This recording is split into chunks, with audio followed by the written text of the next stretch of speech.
I'm Riley Reese. This is the Sophia Unfiltered podcast, where we bring together thought leaders, wellness entrepreneurs, makers, and emerging health leaders.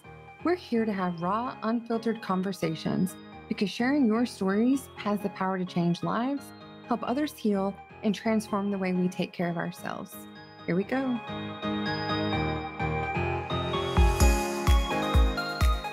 Hi, everyone. Welcome back to another episode of Sophia Unfiltered. Today, we're discussing honey. Medicinal honey research is undergoing a substantial renaissance. From a folklore remedy largely dismissed by mainstream medicine as alternative, we now see increased interest by scientists, clinical practitioners, and the general public in the therapeutic uses of honey.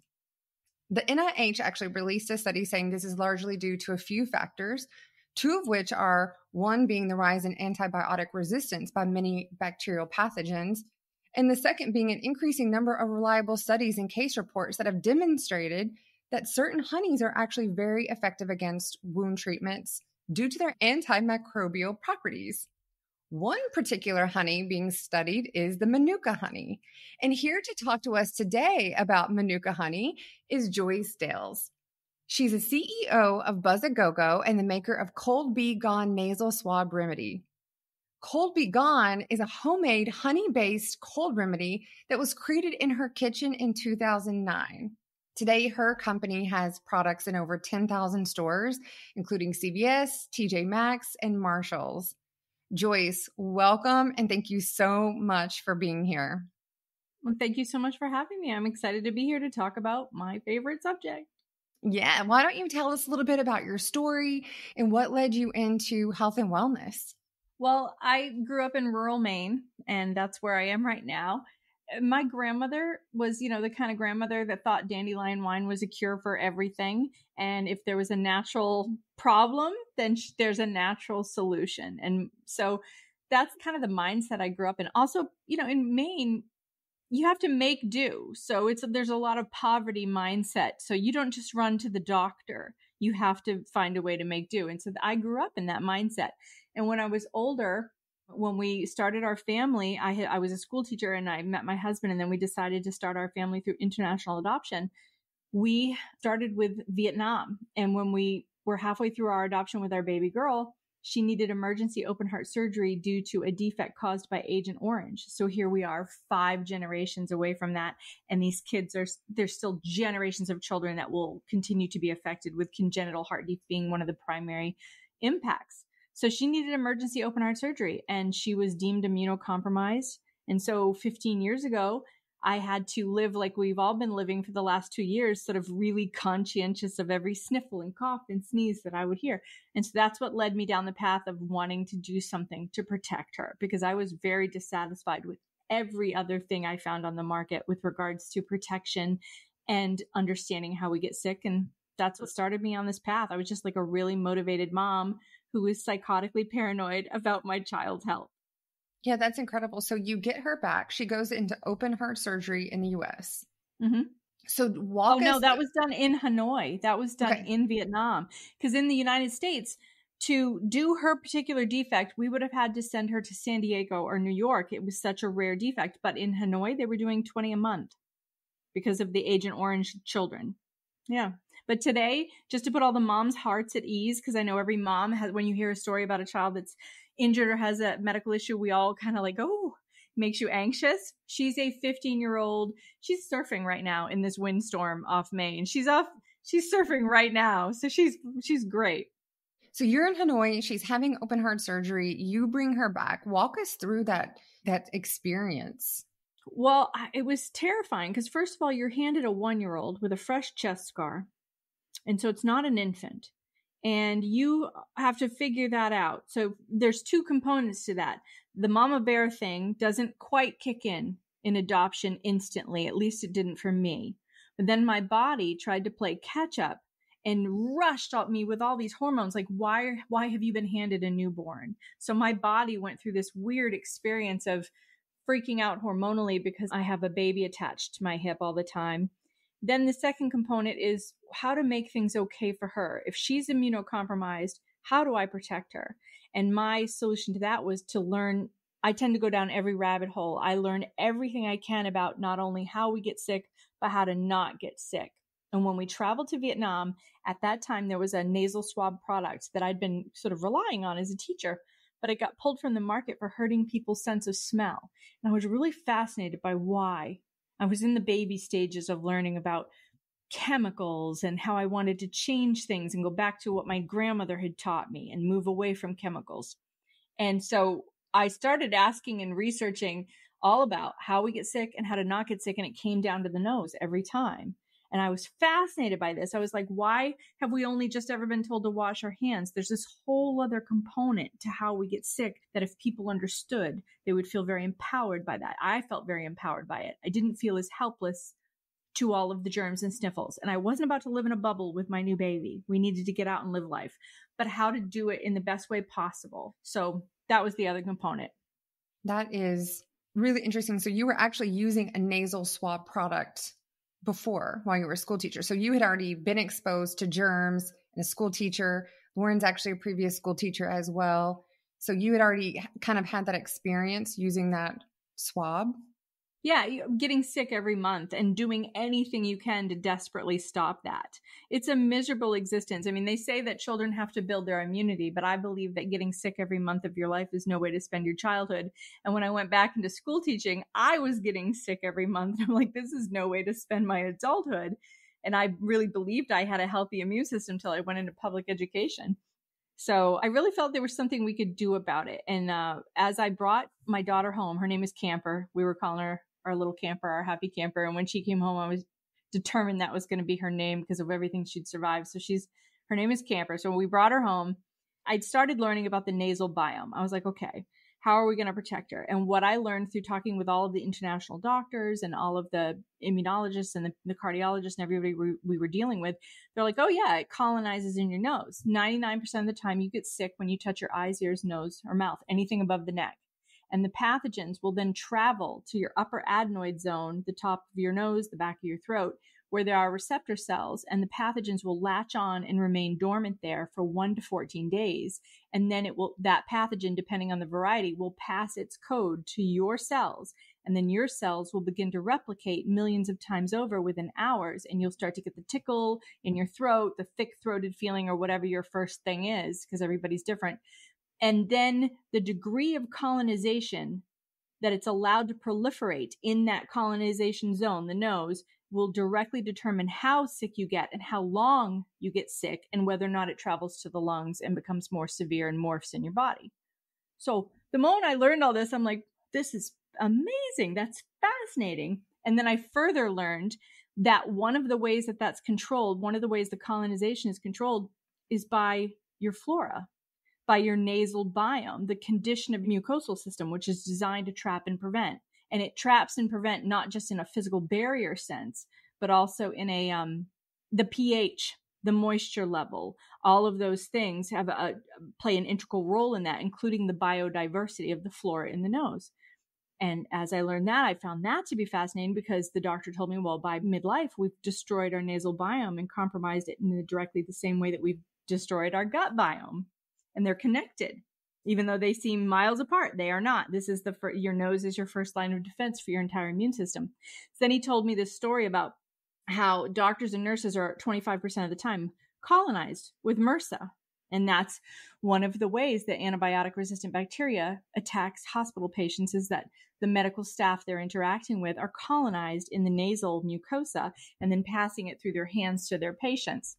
And the way that they deal with that is they offer their employees, if they're colonized, an ampule of alcohol that they can burst into the nasal mucosa to deal with that. And if it doesn't do a good enough job, they can inadvertently create more antibiotic resistance, just like antibacterial soap would do, or they decimate the zone, destroy all the beneficial bacteria in the process, and then that person will then suffer additional infections, maybe not MRSA, but more susceptibility to cold, flu, sinusitis, and other things can take a hold because you've destroyed your pH, your balance, your flora, everything. So in carpet bombing the area, you may have succeeded in one way, but you create risk in another. And most nasal products on the market actually do that. They have chemicals, alcohol, saline, a lot of saline, a sterilizing level of saline, and those things destroy the nasal biome. So I was putting all that together like a little Sherlock Holmes about the nasal biome, and I was just absorbing it for like a solid year. I'm like, how has nobody ever talked about this? This is such critical information, but of course not everybody's like me wanting to know every weird detail of the story. So that was sort of how I went down the path of solving this riddle. I just think it's so incredible because a couple of things stood out to me as you were telling a little bit about your story and your past experience and kind of like how it's all come together in this beautiful like mosaic. But the first thing that stood out to me is it's like the whole purpose behind looking to alternatives and exploring this world and learning these things was you just wanted to protect, right? And so as you said the word protect, I like immediately was like, oh my gosh, like how metaphorically beautiful is it that like bees create these hives to protect, and like you're a mama bee, you're like, I'm going to protect my new baby. And it's like, it's just so beautiful. And the other thing that just stood out to me as you were speaking is coming from a background in education, I know exactly what you're talking about, where it's like, I constantly joke that like my immune system is that of like an ox because I basically worked in an incubator of disease for the last decade, being an educator and being around kids that are sick all the time. And as you were speaking, it was so uniquely profound to hear you say that you had the bravery and to just have a curiosity around like, why is this the acceptable norm of our lives? That, well, our children are in school, they're just going to be sick every month. Or, well, I work in an environment, whether it's, you know, the medical field, education, whatever it is, I'm around these types of things. So the expectation is that I'm just going to get sick all the time. And then as you were kind of explaining the Sherlock Holmes, like vision of you, like pinpointing the red string everywhere, it was interesting because you're like, you know, most of the time the expectation is like, well, they're sick, I'm going to take them to get prescribed these antibiotics. But then, you know, they may or may not have a reaction to that or whatever it is. And you're like, why aren't we asking the question why? Why aren't we looking at like other ways to not just protect, but prevent? And that was so profound. I'm just really excited about hearing all of the wisdom that you have to share on this. So walk us through your mindset of like, after you started putting together all of the string and you're like, hold on a second, like, there's a commonality here. I've found a pattern. What then led you to personalize your family's approach to living well? Well, I've always been into apitherapy and obsessed with that. And I tend to do things obsessively. So, hey, who better to solve that problem than somebody that goes all the way down to the root cause? But for me, honey made sense. At that time, when that all happened, I was obsessively researching Manuka honey and other super honeys. There's many, many around the world. And Manuka honey was sort of like the new guy on the scene. And I was really interested in the mechanism by which it was effective, because they had just started to identify that it was methylglyoxal. And then there was this belief that it was only methylglyoxal. So then the government tried to replicate Manuka honey by taking standard raw honeys and adding methylglyoxal in, thinking they were going to create a quality grade Manuka. And it wasn't the same. It failed naturally because it's not the real thing.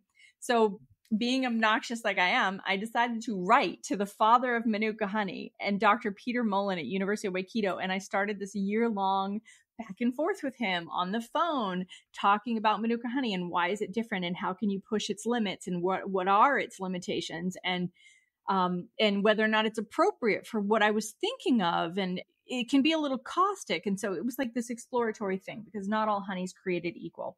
And Dr. Mullen was amazing. He's since passed away, but he told me everything there is to know about Manuka honey.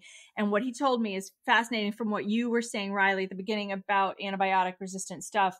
So imagine you have a wound on your arm and you've gone systemic and you've got an infection, a bloodborne illness that's gone from this cut that you got on your arm to your whole body, and you're on antibiotics and you're in the hospital fighting for your life.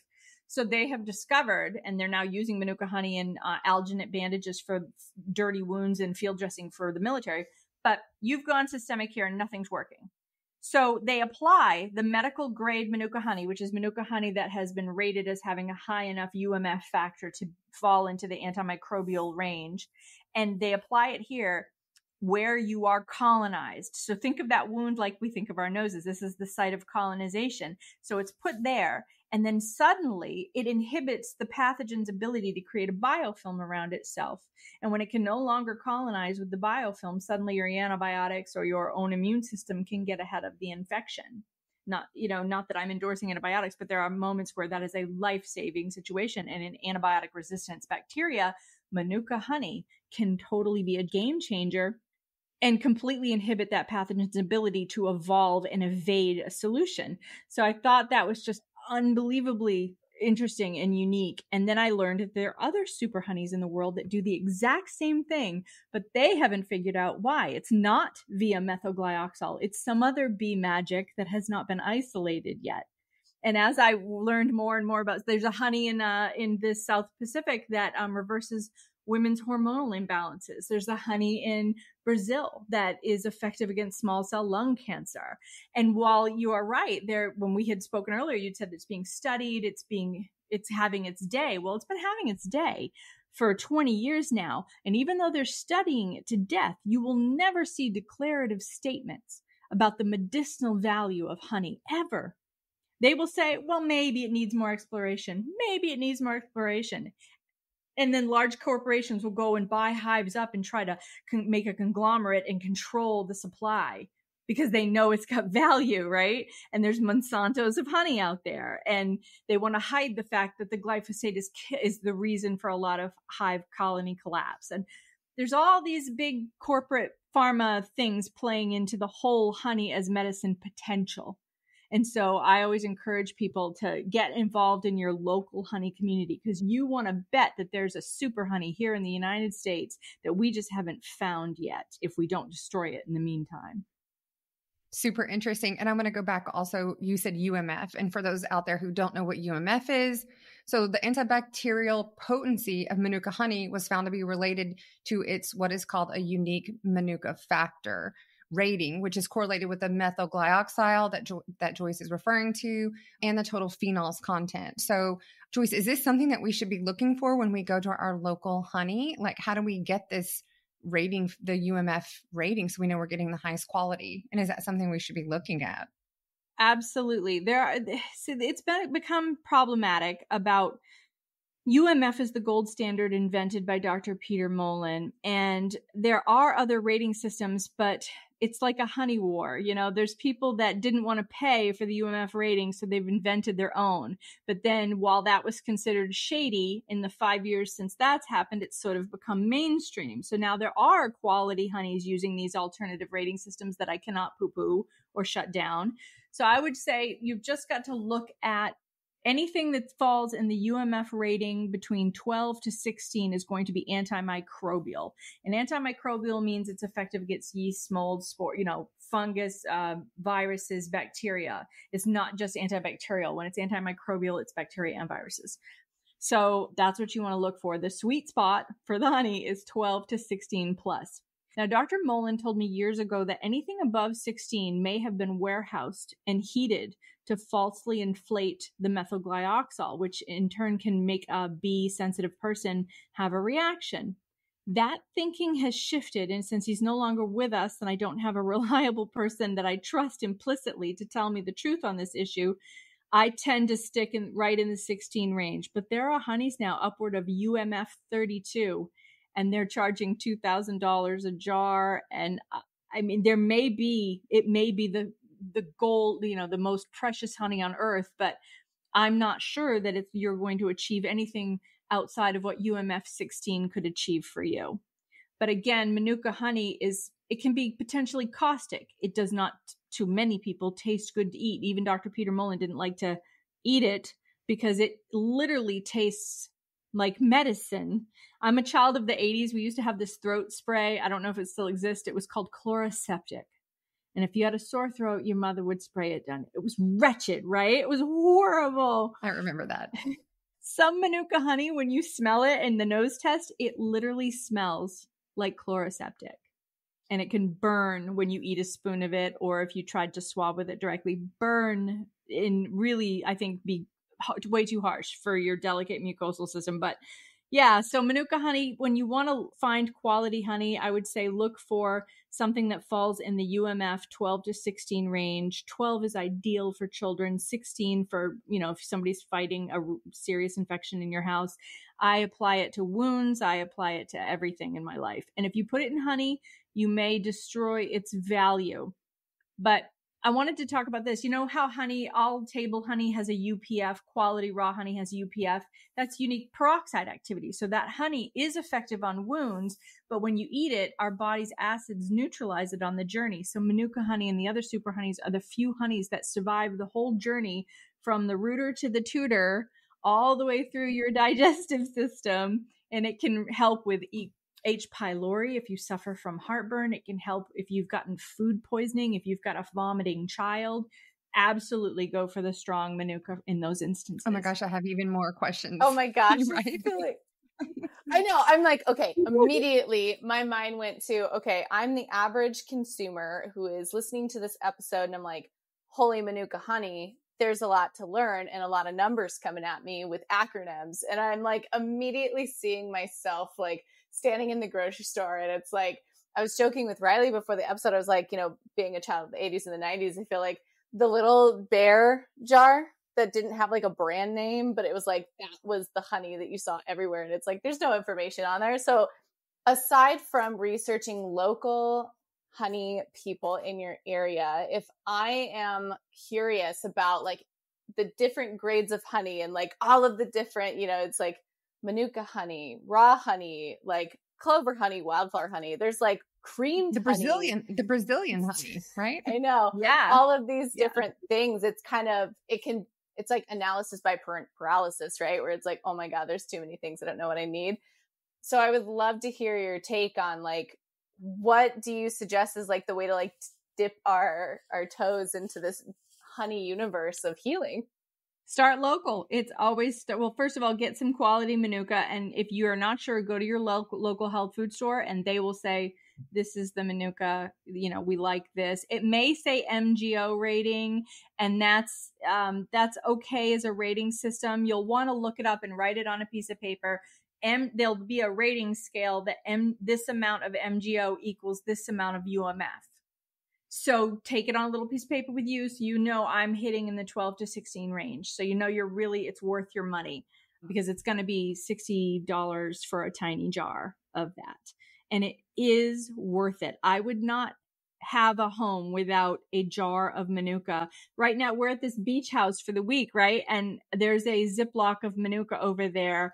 If somebody comes in with a busted knee, a ripped open knee from the ocean, I'm just going to get honey all over it. So write down your MGO and UMF equality, what MGO 400 means this and MGO 1200 means this. And I can't remember them off the top of my head because you're right. It becomes overwhelming. And then you'll know you're getting something that equals UMF 12 to 16. And when it comes to local honeys, every state has a local beekeepers association and they answer their phones, literally answer their phones. So just call someone up and be like, what is the darkest honey in this state? What is the darkest honey within 100 miles of me? And that tends to be my go-to, is the darker, the better. And there's a honey up in Maine that my grandmother used to talk about. I don't know if it was a buckwheat or something way up Maine that she was like, could cure anything. So I'm on the hunt. I'm on the hunt for that honey. And everybody should be doing it in their own state because you will find something magical. And when you go to smell it, you'll know it's different. You'll know by the intensity and the almost molasses-like quality that you've got something really, really loaded with benefits. That's such a great tip. Like, the darker, the better, because I feel like I personally would never have even made that correlation. I'm like, oh, what does it like look like? I'm like, oh, because like everything's so light colored when you think of honey, or you like read that it's wildflower or clover or cinnamon whipped or whatever it is. And it's like people don't really look at numbers when they think of honey, let alone the color. So thank you for sharing that tip. Yeah, there is quality light honey. But when we're looking for like magical elixirs to keep at our home to make your kids swallow when they've puked, go dark. And it's interesting you said also that Manuka honey is actually caustic. So is any of the Manuka honey edible? Oh, it's all edible. It's just something that you may not, it's not palatable. There are people that love it. New Zealanders would disagree with me, and maybe it's my Americanized palate, growing up on Diet Coke, which, in the 80s is what we did. I'm sure that to some people it's utterly delicious. Now, for instance, my children have been eating it. I will give them a teaspoon when they're on swim team, and they were 6 and 7, and swim team is nothing but chlorine destroying your biome and your terrain, and boogers and snots of other children. So, and everyone peeing in the pool. So 3 times a week, they're eating some Manuka, and I trained them to tolerate the taste. And only now at 13 and 15 did they take a spoon of it and go, I'm not feeling this so much anymore. Like they take pause to tell me, yeah, this isn't so great. It depends on you. Some people may taste it and find it amazing, but it can be literally tingle or burn on the back end of your palate going down. Yeah, for sure. Does it have the same potency or the same effect if I'm someone that doesn't want the palate to taste that way? And I'm like, well, I'll just mix it into like a nice herbal tea or something like that. Or is it one of those things where it's like straight on the skin, straight down the gullet? You know what I mean?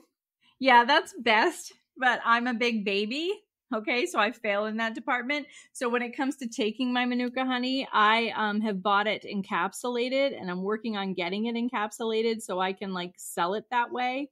But it does mean you have to dehydrate it and turn it into crystals. I have managed to find these sachets of Manuka crystals, but the UMF rating isn't quite high enough for me. So then it's just a sugar product to me. I'm sure beneficial sugar product. We should all be using honey in place of sugar as often as we can. But I want the UMF to be valuable so I can eat it in crystal form. And you don't want to put it in a hot honey because you might render the enzymatic activity in the phenols useless. Also good to know. Okay, so if our listeners wanted to start incorporating this honey, the local honey, and the Manuka into their daily life, where would you say they start for this routine? I mean, I would have thought that you could put it in tea safely and effectively, and that's not true. So how would we get started? I would say, well, eat a spoon of honey. If you can tolerate it, eat a spoon of honey. I have encapsulated my own raw honey in the moment, and it's really tricky to do. I've mixed it with, this is horrible, maple syrup to make it taste a little better for me or my kids when they started going off the Manuka. But if somebody's sick in your house, a teaspoon of 16 plus UMF Manuka is just the medicine to have. So get a jar of 16 plus Manuka in your house. And even if it's just a little jar, you need a tiny, tiny amount, a quarter of a teaspoon with younger kids. And obviously don't give anyone under the age of 1 raw honey because they don't have the ability to process the fact that all raw honey has botulism and other pathogens, which are basically inert to the rest of us in the honey, but to younger children, it isn't. But yeah, get a jar. And again, ask your local health food store. I would say go to Whole Foods and look for Manuka, and Trader Joe's go and look for Manuka, but I don't know what their rating systems are. I tend to find that people tend to curate honey like they do wine, and they don't carry in their stores stuff they don't trust. So I always look for the little independent guys to start with when I want good recommendations. This is great. So you said that Manuka, not just to put on wounds, right? You mentioned your daughter out surfing. We can put it on cuts. We know that. But you also said H. pylori. Can you list a few other ways and things that we can start shifting our mindset to say, hey, this could be useful in my house to use it? What are some other benefits? And I've used it on my pets. I've fed it to my dogs when they're having diarrhea. I have, fed it to my family when they're having diarrhea or throwing up. We have used it on wounds every time, rashes. There's not a thing I haven't used it on, to be quite frank. Somebody rips a toenail off, Manuka. I mean, I'm basically I'm like the old man in Big Fat Greek Wedding that sprays everybody with Windex. So if there's something I can put Manuka honey on, it's on it. So I love that because it's just so relatable. I feel like for some of us, it can be decades of just constantly switching products because nothing works. And then it's like all of the sudden, if you find something that works, you not only want to tell everybody that works, but like you're going to use that freaking thing all the time.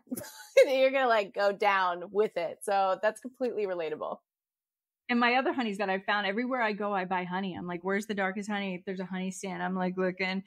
I'm always on the hunt for finding the super honeys here on the local level. You know, it's funny. I had a friend who had a son who was never pooping. His child never pooped. Okay. And as a mom, that's a big damn deal. And he was going on like, I don't know how many years of using Miralax on a daily basis his whole life. And I gave a jar of non-medical grade, lower, it was like UMF 5 or 8. I had this huge tub of UMF that wasn't a high. So I was like, I'll give it away like candy. Here, have this. And I said, have me eat a teaspoon of it a day. Mix it with peanut butter. Mix it with strawberry jam. Anything to get it down their little gullet. And he was pooping within 3 weeks, pooping every day, just from that. So whatever that was, honey is loaded with prebiotics, probiotics. It feeds your gut. It repopulates your gut. It's amazing stuff. So that was one experiment that I did personally where I saw the benefit, but she had to stick with it for a few weeks. And then it got harder to get that particular pail. I didn't buy a new pail and give it to her because it was quite expensive. And I was like, well, I don't have any more. And she stopped giving it to him and his poops went right off again. And I was like, why wouldn't you move the sun and earth to keep that choo-choo train going, right? A pooping kid is a happy kid. So. Well, and I think too, there's just so much truth to when it comes to making changes in your life, consistency is the key, right? Like it's the compound effect just on a very small scale. And to your point, I mean, like if the value and the priority is healthy kid, healthy poops, like do what you got to do, you know? So I think that that's such wonderful advice. And I think too, just knowing if I'm going to take away anything from our conversation so far is that 16 plus is like the key number, because even just now I like literally just tried to Google and it's like everything comes up like Costco Manuka honey or like this Manuka honey. And it's like 10, like there's like 10 and lower. And I was like, here we go. This is the valuable stuff, guys. 16 plus. 16 plus, UMF 16 plus. And you know, one time I got this 16 plus at a chain and I was like, I needed a jar. We were on the go and we'd eaten through ours. So I was like, oh, I can't believe I left that while we're traveling.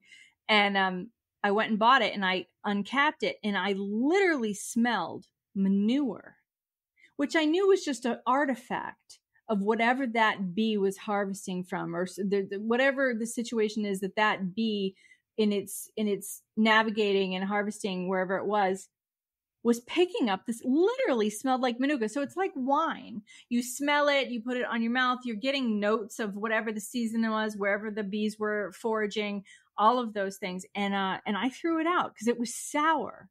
And I was very distrustful of what, I guess, industrial agriculture that poor bee had to forage near that was causing, not that Manuka is a bad thing. Okay, cow poop's great, but you should not be smelling notes of that in your honey. So do the sniff test. And again, if your Manuka smells like chloroseptic, like old school 1980s throat medicine, that is the real deal. That's what it smells like. That's really good to know because we see so many brands popping up that are claiming Manuka honey. So it's just like, how do you cut through all of this marketing fluff to understand the real deal? I can tell you my favorite Manuka that I order online when I'm on the go is Manuka Honey USA. Okay, good. Manuka Honey USA. I have never gotten a questionable jar from Manuka Honey USA, and I've gotten questionable jars from many of the other brands where it's been the wrong color or it's clearly been whipped and inflated or it's overly crystallized. Something's off. Her honey she's this amazing chick out of Florida. She's importing. She's been doing it for like, in the early days of Manuka, she paid for her licensing and she's so picky. So I kind of trust people that are as psychotically picky as I am because they did that legwork for me, because you can't go down every rabbit hole. It's exhausting. So just to talk about that for a little bit, right? So we're trying to incorporate a healthy life. We're going to start either taking Manuka or using it in our household. And then you created your products. Is this something that we should be doing in addition to? Is this something that, hey, if flu season's coming up, do we need to proactively start incorporating this? How do we go about more prevention, I guess? It's not just straight Manuka. It's like a blend of different super honeys, because it took me a couple of years of mixing it up in mason jars like a crazy scientist in my kitchen. And I noticed that every other cold product was either, it's vitamin C, zinc, or they just repackage it and present it to us in a whole new way. And we go through seasons of vilifying different natural remedies. And So we've got our preventatives, which are zinc, elderberry, vitamin C, D, fantastic things. But then we have our things that actually impact your symptoms when you're actively sick. And those items, the traditional meds are, cause when people go to the ER for OTC reactions like arrhythmias and whatnot, it's that category. It's cough and cold and antihistamines. So they weren't good solutions. One is great for prevention. We should all be on, but the other one, what if when you're actively sick, I wanted something that would do both. So I spent a couple of years mixing up different honeys, and you would be amazed at the reactions we got. There were honeys that caused blood pressure spikes. There were honeys that gave people like the itchiness in the back of the throat, like they felt they were having a reaction. So it took forever for me to come up with a consistent experience that had just the right blend of super honeys that could get the job done, but not feel like you're burning your nasal passages out. Because I don't want to carpet bomb the area and make you feel like you're Purelling your nose. I want it to be, so I embedded homeopathic ingredients in it to fight active cold, flu, and allergy symptoms to take the edge off there.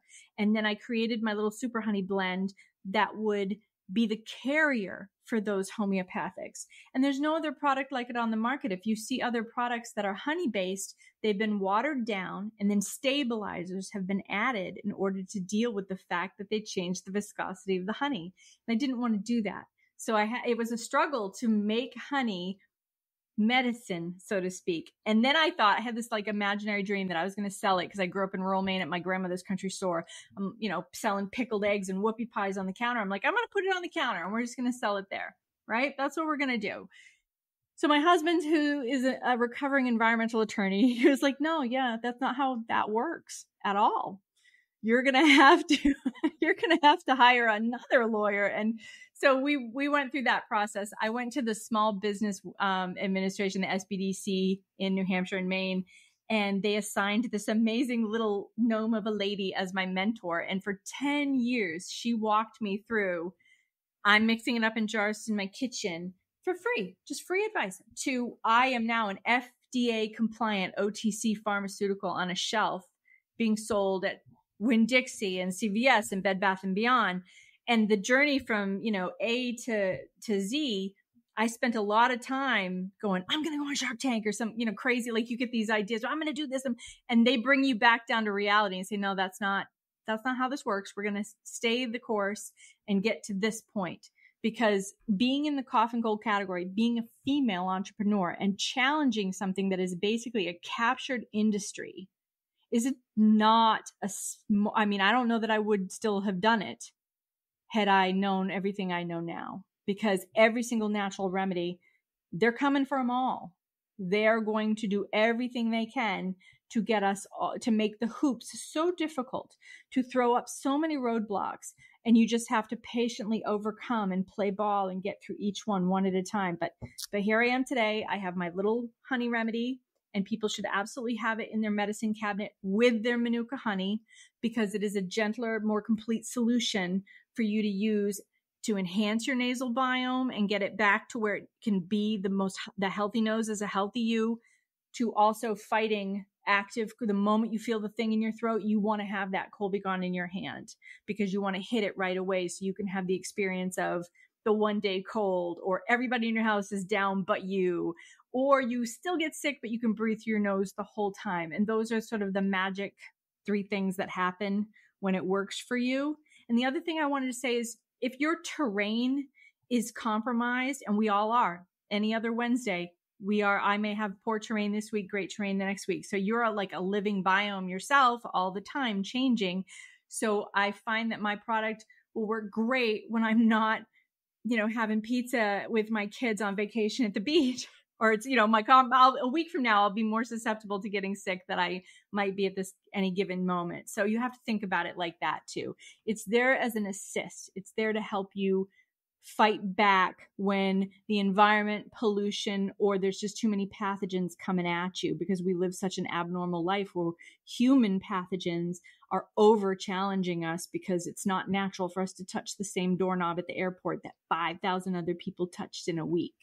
You know what I mean? Absolutely. And I think it's so important what you just ended with, where it's like, there isn't one product or one magic pill or one magic thing that works in isolation. Like it is a holistic, whole person, all choices that all contributes. You're like, yeah, I mean, if my nutrition isn't my normal routine because I'm on vacation with my family, I'm going to be a little bit more susceptible to immunocompromisation. So I'm going to help supplement that with the best tools that I have available that work for myself and my family. So it sounds like, yes, take accountability and be self-aware of like all of the things that impact us on a daily basis. But at the same time, start looking at and exploring other resources like Manuka Honey to support you.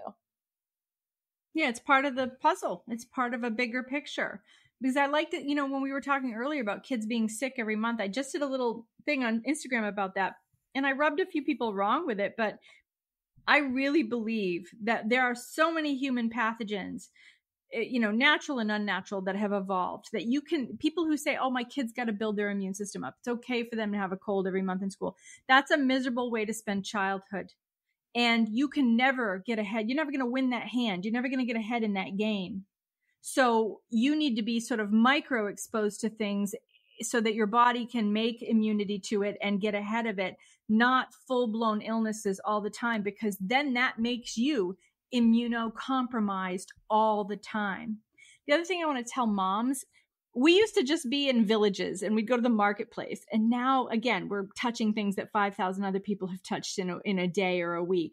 That does not build immunity. Playing in the dirt, kissing the dog on the lips, playing with rocks, that builds your immune system. And that's what our children should be doing. So when you come in your house, if you want to know my best tips for fighting illness in this environment, in this abnormal environment global environment we're living in now, when you come in the door of your house, drop your keys, spray your phone down with an alcohol base, like an Everclear or grain alcohol or rubbing alcohol, get it cleaned off, wash your hands. And then your home doesn't have to be perfect. You don't have to use Clorox at all. Let your home be your biome and an extension of your personal biome of your body. And that is where we build immunity and we don't live an overly sterilized life. And I think that with the pandemic, moms are just cleaning the crap out of everything out of fear. And it's actually increasing our risk of illness. It was a great tip. But, something that you said earlier that I just want to touch on that I think is incredible. There's a lot of health and wellness entrepreneurs. There's a lot of people, like you mentioned, as a female entrepreneur. I think that you touched on something really incredible. And I think a lot of people don't get to hear this often. I think we have this over glamorized instant success. I'm going to go on Shark Tank. I'm going to be a billionaire. And that's just not reality. You've built a successful company. You're overnight success building it for the last 10, 15 years. And I think that, if we can take a second to touch on that journey, the mindset through that journey, your mindset along this entire way is very impressive. You just kept going. What kept you going? I mean, through all of these hard times, it wasn't just the little lady at the SBDC, and I know you had those dreams like, okay, Shark Tank, let's do this. But that's not reality, or it's not everybody's reality. So what kept you going? Well, there was two things. One, I kept hearing stories that it was working for people. So I felt like I've done something here. I have to see it through. And then the other is you're all in. You're already all in. What will you be throwing away if you don't see it through? So that's motivating. When you've got a lot of skin in the game and heart into your story that you've already put in, the idea of dropping that ball and walking away when it gets tough becomes less and less palatable and impossible to think about. So I think every time I get that feeling of imposter syndrome, I mean, I've stood up and I've done like giant talks in front of like 60, 70 people about the nasal biome and stuff that I can't fathom that I ever in a million years would have done. I've done talks for women entrepreneurs who we feel like imposters, like we don't have, you just doubt yourself. You're a mom, you doubt yourself. And then you have that secondhand doubt that you're taking away time and finances from your children's future and from your household needs attention and blah, blah, blah.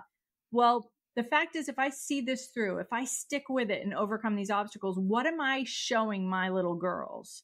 What am I showing them and gifting them in the future if I see it through?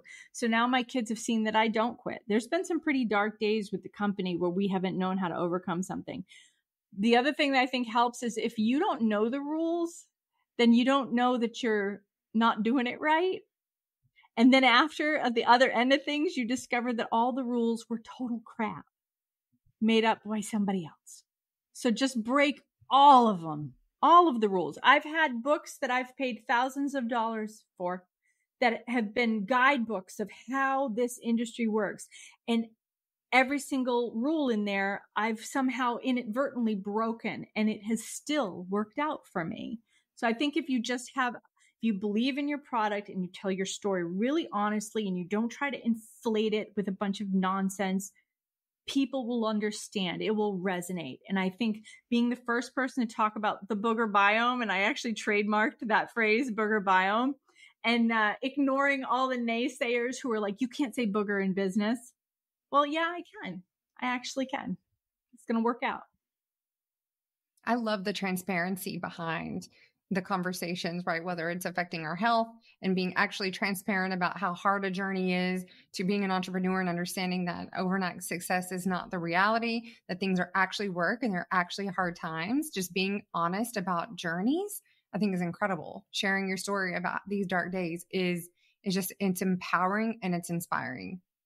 I just feel like I literally wrote it down as you said it. So I hope our listeners resonate with this as much as I did, but it was like, you're already all in. So often we have been conditioned in our society on the West to really feel like things have to be immediate, like instant gratification, fast food type culture in terms of like quickest, easiest, in and out, done, meet a need immediately. And it's like, whatever your goal is, health, wellness related or otherwise, business, it's like, if you're doing it, like you're already all in, like you lose if you stop. It's just incredible. I just feel like that was just such a powerful statement. And I'm just so grateful that you shared it with us and our listeners today, because you're already all in. Like, just continue to maintain your investment, maintain whatever it is instead of walking away. It's like I always love to use this with clients in my coaching business, but I'm like, okay, if you get a flat tire in your car and you're on a road trip, you're not going to just get out of the car and leave the car on the side of the road and be like, well, that's it, new car. Like, and it's like so much of our mindset is relatable to that, where it's like, okay, like it's an inconvenience, it's a hassle, but we're already all in. So I love that you said that. Every time I've had a major problem or a major setback, you just sit in the problem for a while. Just sit in that space and just be there for a while. And then it's amazing how a light bulb will go off or something. You know, you're on the right path if it doesn't feel like you're swimming against the current. And unless I felt like I was swimming against the current for a really, really long time, I would just sort of stay the course, and eventually things just always sort of work out when you're on the right path. It's just true. Joyce, thank you so much. One more question I want to ask is, what is one misconception about living well that you wish you would have learned sooner? That there are rules to that you can make your own rules about that. And there are alternatives. It's funny. I grew up in my grandmother's world where she made all her own rules. You know, when the Depression happened, she opened a beer store. When she was a widower, she, you know, probably may have had a still in the backyard. No, she had a still in the backyard. That woman found a way, and she broke all the rules, right? And then I forgot that. And in my 20s, all the way up to when Camper came home, I spent a lot of time back in the mainstream. And when I remembered my roots and I gave myself permission to say, screw all of that, suddenly everything began to make sense again. And all of a sudden I felt empowered that, you know what, I don't have to take my child to a pediatrician every time somebody blinks sideways. It's going to be okay. And that was sort of a rebirth for my own intuition and the trust in myself as a woman and as a human being. Yeah, breaking expectations, right? Making your own rules, like not living by some fake rules that have been set up on us. I think that's incredibly powerful. I feel like we talk about this all the time too, where it's like, personalize your wellness, personalize your life. Like, it doesn't have to fit the mold of what somebody tells you they think your life should look like from their perception of how to live life. So yeah, that was beautiful. That's right. And if we start listening to each other, every time I talk to somebody that's in this mindset, that's open-minded, I'm amazed at what I learn. I pick up I keep a book of nuggets of stuff that like you wrote that down. I do that all the time because I'm now 50. Okay. So I'm 50 girls and I can't remember anything. So I joke that my Post-its have Post-its because that's where I'm starting to get. Exactly. You get it. If anybody, I know people can't see, but if you look at Lauren's, computer screen, I think she's got Post-its probably in a room on a wall, and she's got Post-its living in a computer. She is Post-it queen. So that's very true. I had to switch to index cards because Post-its are letting me down. So there's tape all over my walls and index cards. Okay, good. I love that. Well, for everybody listening, Joyce has been incredibly grateful, and she has shared a discount with us. Joyce, do you want to tell us what the discount and how they can use it and redeem it? Oh God, I didn't write it down, you guys. Okay, I think it was Sophia 15. Yeah, probably. I'll double check. Okay. Anybody can email me at joyce@buzzagogo.com and I'll make sure you get a coupon code. Okay, great. And they just use this on your website, check out, get 15% off, or is that? Yeah. Okay, awesome. So great on the timing for that. Also, Joyce, if our Sophia Unfiltered listeners want to connect with you, you just gave them your email. Are there social channels you want to use to have people connect with you? How do you want people to find you and follow you? Follow me on Instagram. It's Cold Bee Gone with 2 E's, like a bumblebee on Instagram. On TikTok, it's Buzzagogo. I weirdly have a much bigger following on TikTok than I do Instagram. I don't know. A crow landed on me one time and it went viral. So there you go. So come find me on TikTok. I'd love to connect. Yeah, I'm sure our listeners want to hear more interesting facts to cut through all this noise to make sure we're buying the right products and how we can use them. I'm going to as well. But thank you so much for being here. And we'll drop all of this information in our show notes. But Joyce, thank you for your time. Thank you for being here. And thank you for the discount to our listeners. This is incredible. Thank you so much for having me.